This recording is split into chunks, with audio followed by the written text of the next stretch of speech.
Hey everybody, welcome back to another episode of Cavanaugh's Corner. Today on the channel I'm going to be talking about a movie and I'll give you 3 guesses of what it is.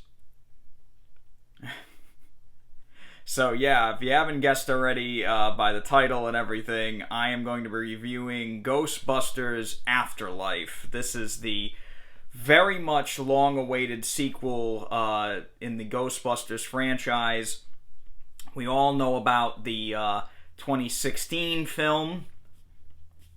That's about all I'm going to say about that. So, Ghostbusters Afterlife takes place in current day, and it follows McKenna Grace's character and Finn Wolfhard's character as they try to figure out some mysteries about their family, their grandfather especially, and the things that they uncover kind of leads to a very big climactic finale, a lot of action, a lot of laughs, and some really great and unexpected moments, I should say. Really, this is the Ghostbusters sequel that I have been waiting for many years. I was a little worried about, honestly, when I first heard about it, and then when I saw some of the early previews, I was like, what is this movie? Like, where are they going with this? But I'm very glad to say that this was handled with love and care by Jason Reitman, who is the son of Ivan Reitman, the director of the first 2 original Ghostbusters films. Now, as someone who grew up watching the original 2 films, and even the Ghostbusters cartoon, the real Ghostbusters, I was very glad to see this movie come about. Without giving anything away, this is really the true sequel that they really only could have made now. But since it's been so much time, since it's been, 31 years since the Ghostbusters 2 film, the way that this movie goes about continuing that series and also introducing these new characters, I think is really great. I think that this is really one of these movies that shows when really love and care goes into a movie, you get something like this. Jason Reitman has talked at length in a lot of interviews about how his father was there pretty much throughout the production of this film. And you can tell the movie is shot spectacularly. The cinematography in this is beautiful. It's really well done. I did see this in a Dolby theater. So I did get to see it in Dolby Vision and Dolby Atmos, and I have to say, all throughout, this movie looked phenomenal. There are a lot of landscape shots, some really big sweeping shots that I really loved. It's very much a different setting for the Ghostbusters films. The original 2 movies took place in New York City, and this movie is definitely not set in New York City. So it's different. But the way they go about unveiling certain things, and especially the finale, I think the finale was handled really, really well. Again, I'm not going to go into spoilers here. This is an absolutely zero spoiler review. But there are certain things that happen in this film that I was genuinely surprised about. Plot-wise, I think the movie does have some issues.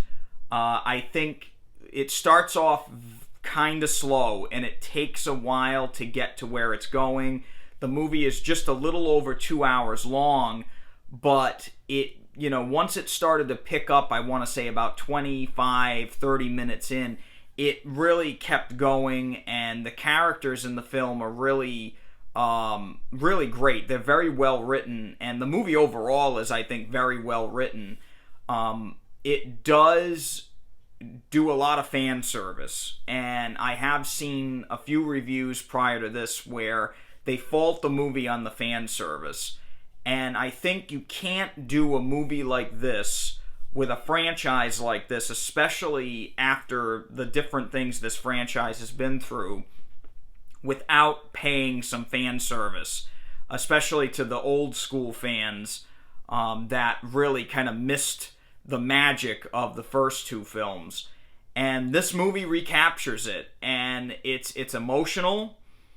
I think it really struck a chord with a lot of people. I myself was very emotionally moved by the film, and I really enjoyed how they handled certain things. I don't think it was disrespectful in the least in certain ways. I really liked the fact that they not only paid tribute to the past, but also paved a way for the future, where it was similar to the original films, but different enough to make it still entertaining. And I really liked that. I really enjoyed that. Even the music in this film pays a lot of homage to the Elmer Bernstein scores of the first two films. Right from the opening logo, it's basically dead on the same score, which I really liked. And they kind of kept that going throughout with a few touches of some songs here and there. And again, hats off to Finn Wolfhard and Grace McKenna. They did a great job in this movie, and you really, really felt for their characters. And the actor that plays a character named Podcast in this was especially entertaining. He got a lot of laughs out of me, and I really liked his character. I really got a kick out of him, and I hope to see more of him in the future. He did a really great job. Other than that, I mean, I can't say many bad things about the film. I walked away completely satisfied, and honestly, I really hope they keep it going here, because this was a true revival of the series and something I've been waiting for a long time. So I do recommend you go see Ghostbusters Afterlife. It's definitely worth the watch. I'm going to give it a 4 out of 5. I really liked it, except for some pacing issues in the beginning and some, borrowing from the original films. Definitely a lot of homage paid to those original films. I thought it was very entertaining, very tastefully done, and I really had a great time. I really, really had a great time at it. And I think you will too, especially if you're a big fan of the original films. I think you're really going to love this movie. If you enjoyed this video, please hit that thumbs up button and subscribe to the channel so I can continue bringing you more reviews like this. Until next time, please stay safe and take it easy.